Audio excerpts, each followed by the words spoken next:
Hello again. Today we're moving on to Luke chapter 4, verse 22 to 30. This is the second instalment of Jesus in the synagogue at Nazareth. So yesterday he said, these words have come true in your hearing today, about a prophecy from Isaiah. But then he moves on.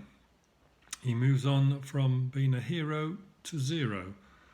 He provoked a response. He challenged the people in the synagogue of Nazareth about why in the past Elisha and Elijah had not been able to do things in their own country. And this implied that his power, his ability to do things in Nazareth was restricted because of the Jewish people there. Was it their lack of faith? Because they saw Jesus as a carpenter's son? Or was it something else? Yet 2 chapters earlier in Luke, it's recorded that Jesus grew in stature and wisdom and was by both God and man. So Jesus was well respected in his hometown just 2 chapters earlier. I don't know how you react to some things. Are you cynical? Are you skeptical? I know at times I can be both of those. And how quickly does your opinion swing?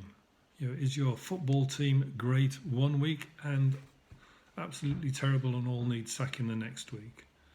We can be very fickle in how we respond to situations. Was the swing in the reaction of the people in Nazareth because Jesus had reminded them of a few home truths? He'd prodded them.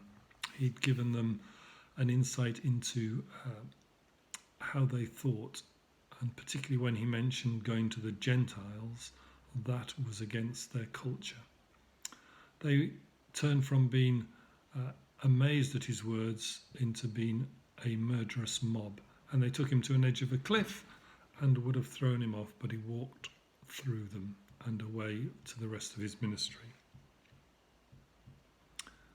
This raises a point. How do we communicate Jesus to others? Should we be as provocative as Jesus was in that situation, to challenge them to make a decision, either to accept Jesus as their saviour or to reject him?